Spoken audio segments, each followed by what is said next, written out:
After powering up my ship, my two-man crew and I reached low orbit above Terra 2, safely and surprisingly.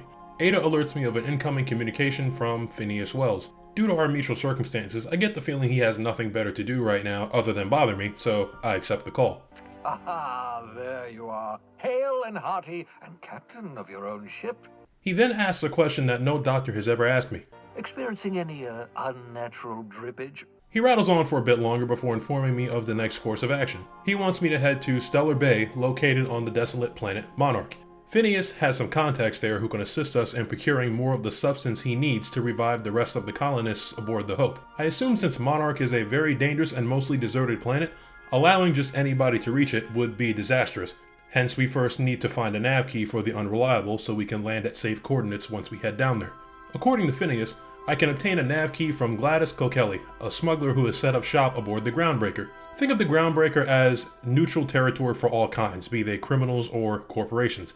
Before he finally ends our chat, Phineas tells me he gave a disguise apparatus called the Holographic Shroud to the former captain, Alex Hawthorne, and I should grab it from his quarters, so I do just that. It's right then that I see an obsidian skull with a blood-stained hat sitting on it, a souvenir to serve as a reminder of my time dealing with Reed Thompson. I take a moment to walk around my new home and head for the closet where the SAM unit, a possible companion, is currently inoperable. I then loot Parvati and Vicar Max's personal quarters because Mine. I go have a chat with Ada and ask her about the SAM unit. She says Hawthorne brought it on board the ship with plans to modify it for combat, and there should be some notes on the project on his terminal in what is now my room. I checked through his comm logs and it looks like he was in contact with some people about acquiring an acid steeper, basically a modified version of the SAM unit's cleaning spray modules. And the last time he heard anything from them, the equipment was on Monarch. First things first though, the nav key aboard the Groundbreaker. After we reach our destination, I go to leave the ship and Parvati's waiting for me. She heard about this famous engineer named Junlei Tennyson, and Parvati wants to meet her in order to learn some things, because our ship mechanic knows nothing about maintaining a ship. Hold on. This whole operation was your idea. As for Vicar Max, he wants to track down the scholar who originally informed him of his book, so he can get him to translate it, and the fastest way to do that is to hack a security terminal on board the Groundbreaker. We exit the ship and stroll along the docking bay. The first conversation we hear is what looks like an engineer, or soon-to-be formally employed engineer, arguing with a corporate trooper. This is where we really see that the board can't do shit to anyone aboard the Groundbreaker. This is the Groundbreaker, not Byzantium. You ain't the law here. I am. Now move along. I don't have time for this. I need a drink. We hit the security gate and speak to Corporal Leonard Wheeler in order to check in. He asks who I am, so I present Alex Hawthorne's ID. According to your ship's record, you've been flagged by the board. Your ship will be impounded until such a time as they see fit to lift it. It seemed like a solid plan at the time. I then take it back, saying I am not Alex Hawthorne, and for Leonard's entertainment, I have to drum up a story quickly. Not fond of that story. It lacks dazzle. What else have you got? He has a chuckle at my expense, and then tells me to go see Udon Bedford to get this matter resolved, but not before asking me for a favor. I say no, but he persists. Hold on, it'll just take a minute. He wants me to swing by the medical bay and see Dr. Wanda Dorset to tell her the shipment is not in yet, so stop bothering him. I ask after Gladys Kokeli, the only reason I'm here, and he tells me where to find her. Right when I step through the security gates, I overhear a conversation between two workers, and I can't help but feel like this is going to be my problem soon. No one lives on Monarch. It's a wasteland. You are hearing things. No, seriously. There was a lot of static at first, but then this voice said his name was Graham? Graham, right. Something I will never forget about this game is the sight of the Groundbreaker's promenade when you first open the doors. It reminds me of my trips back home to New York when I'd get off the bus and look up only to be blinded by all the store signs. Good times, good times. Anyway, first order of business, Gladys. I make my way to the rest and go and speak with her. With a name like Gladys, you have to be this old. I tell her why I'm there and she tells me she only has the one nav key, so I'm going to have to pay top bits to get it. 10,000 to be exact. You make a lot of money? Yeah, I do alright for myself. I haven't spent much of anything since I started the game, so I'm about halfway there at the moment. In the same breath, she tells me of an opportunity to make some money if I'm short. I could always use more bits, so I bite. I find I'm in need of a ship captain with a little moral flexibility.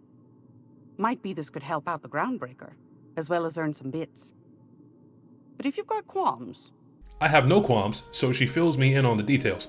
One of Gladys's contacts over in the Groundbreaker's engineering department sent her a copy of a distress signal that originated from an outpost in Roseway back on Terra 2. A corporation called Anti-Cleo was believed to have abandoned that outpost years ago. Sounds like someone poking into somewhere they shouldn't be got into a spot of trouble.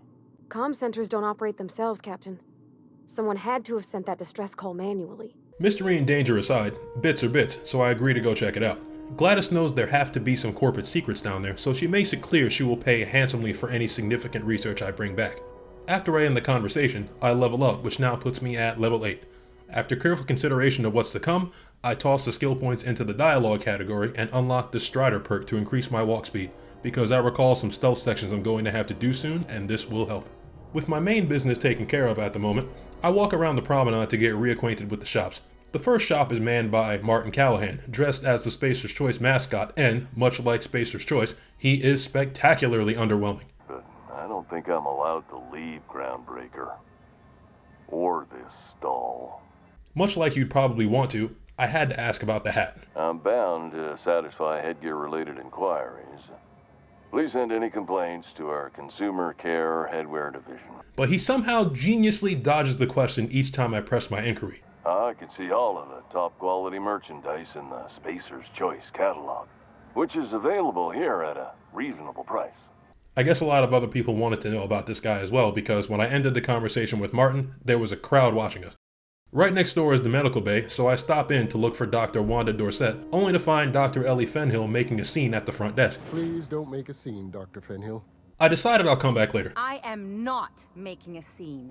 Next in line is the branch office of the board, where I find Udon Bedford and get my shit removed from impound. But the recording after this ran over, and the footage of me actually talking to him was lost. Whoops. Next, I swing by Auntie's Kitchen, a food store run by a robot in a chef's outfit, named Greasy. This unit dispense proteins for your ingestion. Unfortunately, there's barely anything in this shop, so I keep it moving. Here at the end of the promenade is the engineering department, where we meet Junlei Tennyson, who is not just a renowned engineer, she also happens to be the captain of the Groundbreaker. I urge Parvati to introduce herself since she is very shy. What? I didn't think you just... Parvati, is it? That's a lovely name. What can I do for you? And she proceeds to fumble her way through sentences. Wow, great. I'll do that then. Messages. Later. Oh, your name's pretty too. I should have said... Sorry. I like it. Honest. Sorry. There are so many sparks flying between these two, I think I'm gonna need a welding mask. I remember I have some work I can undertake at Sublight Salvage and Shipping, so I head up to their office here to speak to the lady in charge. Lilia Hagen, CEO and Executive Director of Aggressive Operations. I'm guessing you already know about Sublight, otherwise you wouldn't have come. She tells me she had dealings with Alex Hawthorne and offers me the same line of jobs he was undertaking before, starting with a job that requires me to have a nav key to Stellar Bay, of course. I loop back around to the medical bay to finally see Dr. Wanda Dorset about her shipment that Leonard mentioned earlier. Leonard's contact apparently has a medical automechanical he was bringing to the medical bay on board the Groundbreaker, but hasn't been heard from for quite some time. The contact last mentioned taking a shortcut by Scylla, an asteroid, so that's where we're going. On my way out, I talk to Ellie, and her gripe is that her work associate is in one of the care rooms in the back, but Ellie hasn't heard from her in a while, and no one will let her back there. This seems like the perfect opportunity to get acquainted with the holographic shroud. It disguises us like Groundbreaker guards, and the disguise's stability lessens the more you move around, a fact I did not remember or notice until later.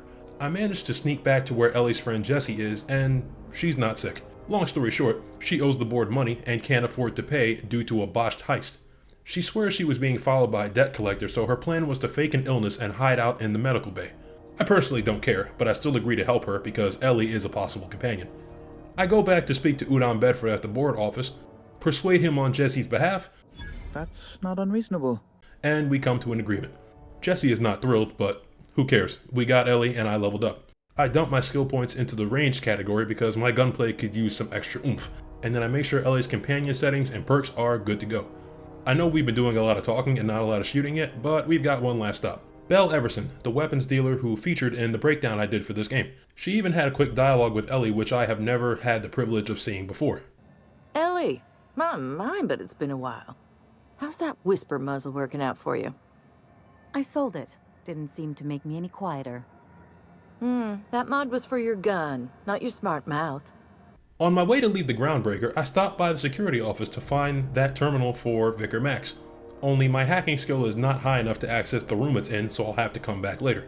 My disguise ran out of juice, and I had to put a guard in his place before I could leave the area. What do you think you're doing? Don't complicate my job, okay?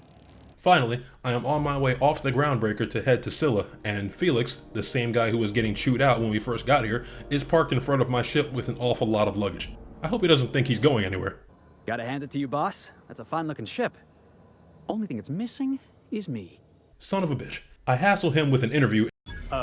It's delicious. And decide to let him come with, thus gaining my fourth companion. When I go to end the conversation, he says he needs to gather his things, and then he fucking vanishes. Apparently, Ellie knew what was going to happen. Well, this'll be interesting, huh?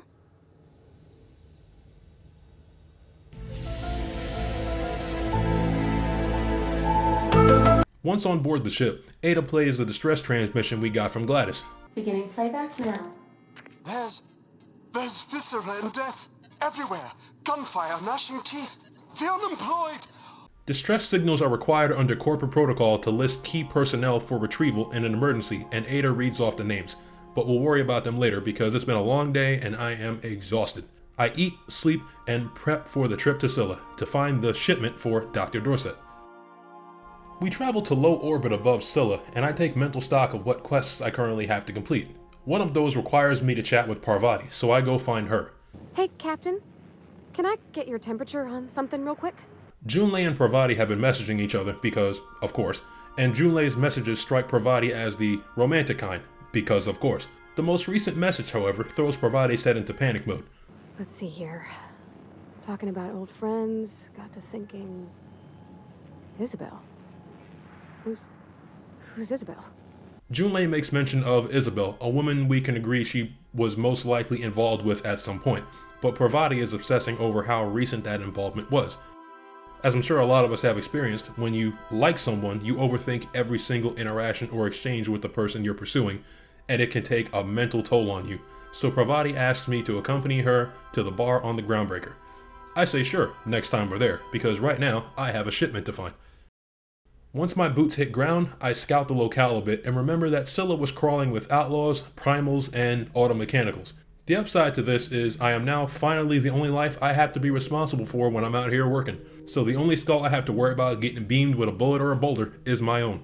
Since ship travel time, while instant, drains my hunger, thirst, and fatigue gauges, I am on borrowed time. There are some vending machines down below the landing platform, so I buy a few sodas to chug in case of dehydration. I loop around towards the back of the landing platform and see a separate landing platform with a destroyed ship on it, occupied by outlaws. I realize that taking the lift up here to a platform I can't readily run away from might be a tad dangerous, but my ship is a stone's throw away and I just saved less than 5 minutes ago. I thought automechanicals were made of tougher stuff, but no sooner than the first shot was fired, this one pieced the fuck out. That was fine by me though, because he was really the only enemy who would have posed a problem. After all others were dealt with, I peeked over the side of the platform and the automechanical is just staring at me. But he isn't firing his weapon, so I fire mine. I loot everything that isn't nailed down and sift through the rubble for any treasure that might be hiding when I come across a data log from the crashed ship. Apparently, a traveling troupe called the Circus Time Primal Performers specialized in, you guessed it, using tamed primals as their method of entertaining people. From what I can gather, the primal enclosures on board the ship suffered a malfunction shortly after their previous performance, and they stopped on Scylla to take care of things. Of course, as soon as they landed, the primals broke out and easily killed any of the troop who came after them. I guess no other tamers existed in this universe, otherwise they would have known better. Moving on, I continue my exploration by sticking near the outer boundaries, scouting for enemies to get the jump on, until I encounter my first batch of primals. There was a whole primal nest back in Emerald Vale, but I was a lower level then and didn't like my chances against them.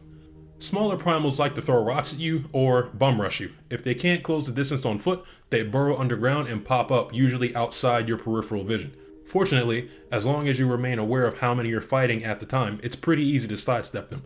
I burn through the smaller ones and almost get smacked by the Mega Primal, but thanks to my mid-air dodge ability, I avoided a big hit. Once they were dealt with, I wandered over to a crashed ship with a data log sitting beside it.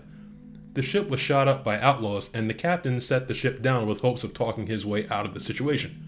Even if the quest marker wasn't on screen, I would have found the guy because he's talking to the outlaws like he's the main character of an old western. Fair warning, outlaw. I've got a daring escape plan. I dispatch the outlaws while trying not to blow the captive's head off, and find out this guy is Captain Irion, transporter of the shipment that Dr. Dorset is waiting on. Here I was readying a daring maneuver, and you've come and saved me the trouble. Symptoms detected. Elevated heart rate, dilated pupils, increased sweat production.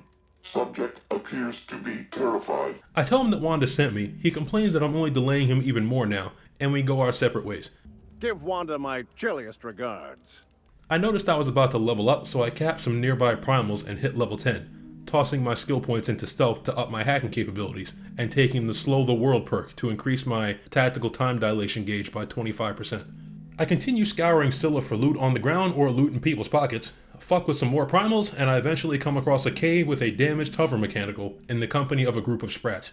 At the back of this little cave is a chest with a lockpick requirement of 94, so I damn sure won't be opening that right now.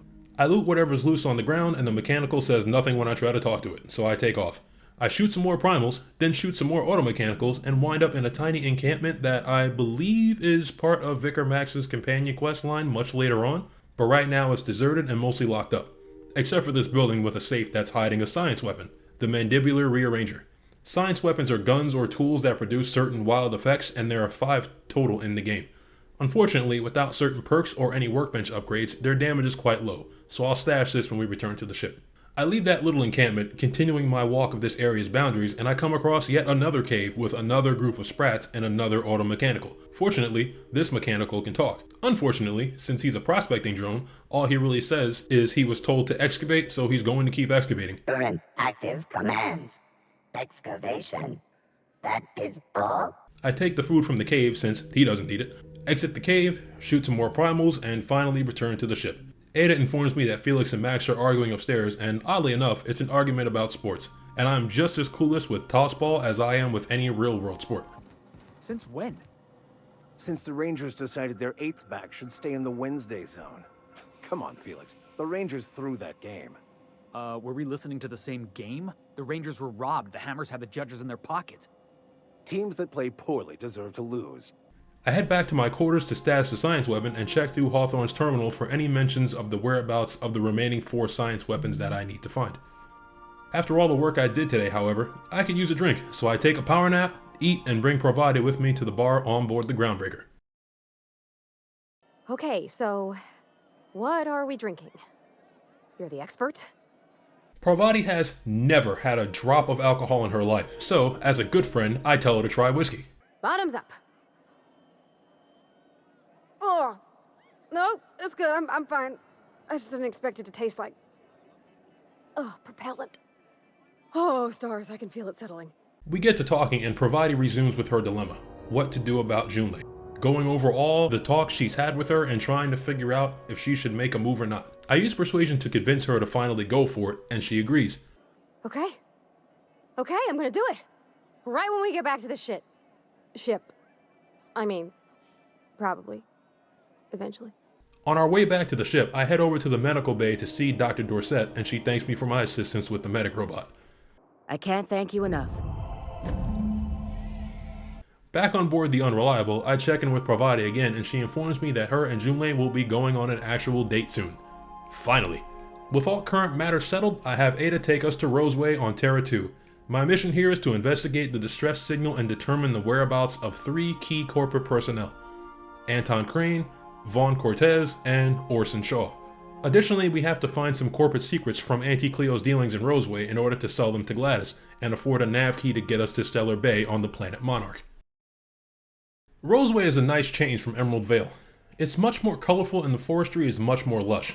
Not to mention, this area is the first time we see Raptidons, muscular, acid-spitting lizards that are as dangerous, if not more so, than primals. A short walk down the road leading to the Auntie Cleo outpost, I see a corpse chilling off to the side, clad from head to toe in some badass looking armor that he won't be needing anymore, so it's mine now. I check the map and somewhat remember what all needs to be done around the area before I can call this place finished, so I sidestep the Auntie Cleo outpost, taking out the many canids and marauders as I go, with the intention of clearing all the locations of interest before I am told to. My first stop is a storage facility, a short distance away from the outpost. This place is crawling with marauders, but little do they know, their worst nightmare just walked in the door. As you probably figured, I got too big for my boots and almost took an L, but Supernova difficulty autosaves when you enter building interiors such as this one. Realizing that quickly removed any fear of death I may have had, and I finished the fight. The real stars of the show in here, however, are the piles of shit that the Raptidons left behind. Like, it's an impressive amount. It looks like the Raptidons destroyed any automechanicals they had to in order to eat the Anti-Cleo personnel that were stationed here, and then made this place their home. One day, Marauders came along, managed to kill the Raptidons, and then made this place their new home. While I was shooting up the place, I hit level 11, dumped more skill points into stealth to bring up my hacking skill, and then continued my way down to the basement. I was greeted by some hostile automechanicals. I get rid of them and find some schematics for a prototype weapon called a Force Pistol. Just the kind of thing GLaDOS would pay good money for.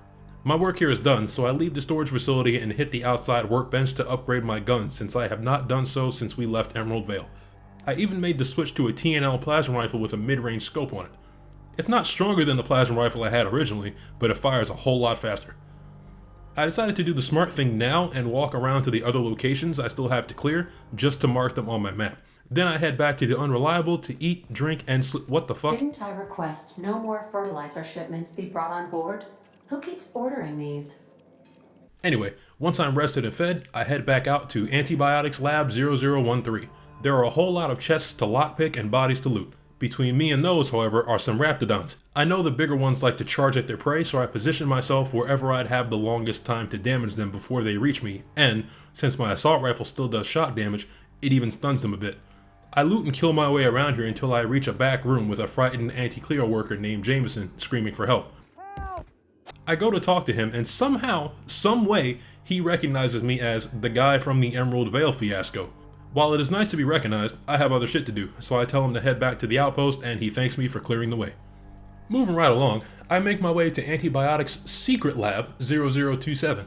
Yes, secret. There are two entrances to this place, a front entrance currently patrolled by a squad of outlaws, and a back entrance guarded by one outlaw by the name of Lillian. She informs me it's been a hell of a day. You see, Lillian and her crew were hired help for a woman named Cass. Lillian was posted up outside to watch for Anti-Cleo reinforcements, but in a spectacular instance of luck, Anti-Cleo troopers went in through the front and routed the intruders, ultimately capturing Cass in the process. On top of that, Raptidons are everywhere, so Lillian needs a fucking break. I'm sweaty. I got clawed by one of them monsters. I've been in the dirt all day and I got bugs in places you don't need to know about. I'm on a fucking break. Got a smoke? I hand her a smoke and she tells me about this cool Spacer's Choice commemorative cigarette case she got a while back, but lost it when the Raptidons came a-knockin', so I agree to get it for her if I see it. The quest marker places the case a short distance away from this spot, so I figure I'll take care of that before entering the secret lab. Turns out, my luck is not that good, because the case is sitting on a crate in what looks like a Raptidon pen.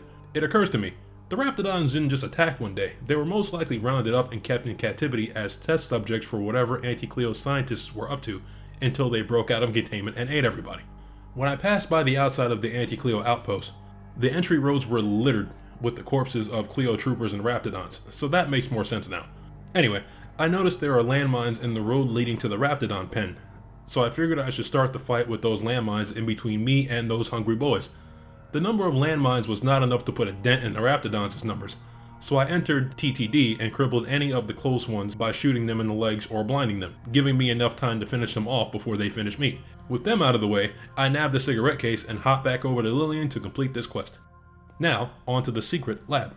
I slip into the lab's back entrance behind Lillian and I'm almost immediately spotted by a group of Raptidons. I decide to get the jump on them before they notice me, giving me time to disable and pick them off quickly. Somehow, the Raptidon mauler snacking on a corpse on the upper walkway didn't hear a goddamn thing. I kill him and proceed to loot his dinner as well as any other goodies in the vicinity when I come across something called a sedative gas container, and I remember I need a few of these for something. I proceed to the next room and I see one of Lillian's outlaw buddies patrolling the hallway down here, so I pop him without hesitation. Enemies in this game really have the worst hearing because there was a Canid and another outlaw maybe 10 feet away from the outlaw I just popped, and they heard nothing. I kill them and then peek through the window they were in front of, and I see 3 receptacles on the far right side of this lab, just the right size and shape for those 3 sedative gas canisters I knew I needed. I see only one terminal on the far left, and between those two things is the biggest Raptidon I have ever seen, along with her children patrolling the walkways. To my right is another gas canister and a terminal, and the notes in it confirm I need to load the receptacles with sedative gas canisters and then manually activate the room's ventilation system. I'll leave that for later. I continue on through the lab and find another room full of Raptidons. I swiftly take care of them, find a gated room towards the back hiding an elevator, and take it up. After getting rid of an oddly placed landmine next to an Inferno scythe on the ground, I unbar the door, only to be met by an Anti-Cleo troop commander named Porter. You care to explain what you're doing here? Did you miss the big sign outside? Porter explains the outlaws climbed in through the ventilation system trying to loot the place, and then Anti-Cleo reinforcements effectively cornered them on the lower level of the lab. So, Cleo troops can't seem to get rid of the outlaws, and the outlaws can't escape. Dr. Anton Crane, one of the Cleo personnel we're here for, runs this lab, and according to Porter, retrieving Crane's research is on his list of things to do, so he sends me to do it. I fight my way down through auto mechanicals and outlaws until I reach Crane's office, only to find his safe blown open and empty. I then hack into Crane's terminal and holy shit, these corporations are ridiculous. Dr. Anton Crane was in charge of this revolutionary new Anti-Cleo product, Diet Toothpaste. You heard me, Diet Toothpaste. That's the worst idea you ever had in your entire life. You just mad you didn't think of it. According to the messages between Crane and the project director, the toothpaste sure did cut down on cavities significantly, but the cavity reduction was only due to the fact that the toothpaste unintentionally worked as an appetite suppressant. Of course, employees who eat less will work more, and so long as corporate ignores the most prevalent side effect of the toothpaste, which is blindness, everything will be great. Crane, surprisingly, was not on board with the whole blindness thing and tried to fix that side effect against the wishes of the project director. After that, the communication ceased because it was probably the same time the Raptidons broke free. But where did the Raptidons fit into all this? We're getting to that. I loot my way through a few side rooms and find myself back downstairs, being called out by a woman in a cage. This woman is Cass, Lillian's employer who got pinched and tossed into lockup. She's also the sticky-fingered demolitionist who busted into Crane's office safe and snatched his research. I ask her what she needs, making her think I'm going to help her. The first thing I need is a key card to unlock my door. Then I'd need you to clear me a path out of here. I break into Porter's office, fabricate a new keycard from his terminal, and go to free Cass. I pop open the door and her sigh of relief turns to a yelp when I shoot her in the face. She's a lot more resilient than I thought, but she eventually went down. I snatch Crane's research off of her body, and that's one more thing to sell to Gladys later. I already dealt with the outlaws for Porter, and now I need to deal with the Raptidons in the lower labs. Stealth is my only choice here, and since I'm wearing heavy armor, I am loud as hell, so I take it all off.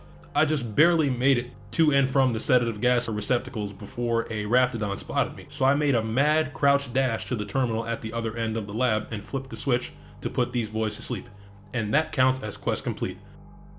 I also found this weird danger sign, so I took it. Mine. The last stop is Vaughn Cortez's lab in the back of this facility, since his lab also has research we can take. I loot the place top to bottom and then hit up his terminal. I don't have a high enough science skill to recalibrate his experiment, so I complete it instead, getting a sample of something called Raptidon musk. Ugh. With that, we can now get the hell out of here. Lillian is now hostile since I killed her boss and her friends, so I help her along before making my way to the Anti-Cleo outpost. You know, the place I was supposed to enter back when I first got here. The source of the distress signal was Anton Crane himself. I talk to him, let him know I've been to the labs, then I make him say the words Diet Toothpaste with hopes he will hear how fucking ridiculous that is. Not just any toothpaste, the ultimate diet toothpaste. Alas, he does not. I lie to him, telling him the outlaws escaped with the research, and he believes me. He then asks about Jameson, the scared little man we found at Lab 0013, so at least he cares about something other than his research.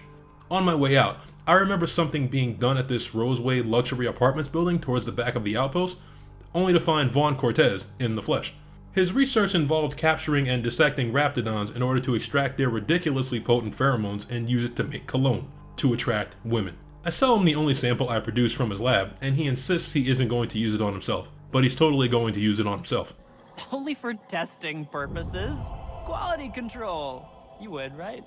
As for Orson Shaw, if I came into town when I first got here, speaking to Crane would have revealed that Orson is at his home in the outpost, safe and sound, waiting for someone to bring his force pistol research back to him. However, since I did things in the order that I did, and I don't make a habit of helping the corporations, there was no need to go see him. So, all 3 corporate personnel accounted for, and all quests complete in Roseway means we can jet. I head back to the Unreliable and visit my quarters to see if I brought back any new trophies, and on the ceiling of my room I find this diabolical lick. I send my ship towards the Groundbreaker, eat, sleep, and head out to go see Gladys. I use lie and science to make her think some of the Raptidon Musk research was actually for a new kind of experimental rocket fuel, and she buys that, along with the Diet toothpaste recipe and Force pistol schematics for a grand total of 5,625 bits. If I had enough science skill, I could have recalibrated Vaughn's experiment back at his terminal and gotten 2 samples of Raptidon Musk, one to sell to him and one to sell to Gladys. Good thing I was well off already and wasn't depending on the best possible payouts here. I slapped Gladys with a 10,000 bit cartridge and she serves up the nav key to Stellar Bay. At some point during my time at the secret lab, I hit level 12, and now I hit 13. But all you need to know is I dumped all my skill points into stealth, so my hacking skill is now sufficient enough to open up the back door of the Groundbreaker security checkpoint and scrub the terminal for the manifest that Vicar Max wanted. I then double back to Sublight Salvage and Shipping to let Lilia Hagen know I now have a nav key to Stellar Bay. Welcome aboard, contractor. And she gives me my assignment. One of Lilia's guys had a lead on some prime loot and then disappeared. Lilia believes he left it where they originally arranged the drop, an old Saltuna warehouse, and she wants me to find what he left, if anything, and take it to Catherine in Fallbrook. Easy enough. I hightail it back to the Unreliable to give the data I found on the security terminal to Vicar Max, and the man he's looking for is probably hiding out at a domicile in Fallbrook. I should have guessed. What better place to lay low if you wish to avoid the authorities? I end conversation and turn to leave when I spy the danger sign that I stole hanging up in Felix's room. That son of a... Now that I have the nav key, Ada asks if we should call Phineas. If I don't update him now, the conversation later will only be twice as long. So I tell her to go ahead. Yes, Phineas. Well done. You'll love Monarch. Exotic climate, violent native species, fascinating culture, really. You'll need to speak with Hiram Blythe. He's known as the information broker, and for good reason. If anyone knows where I can find those chemicals, it's Hiram.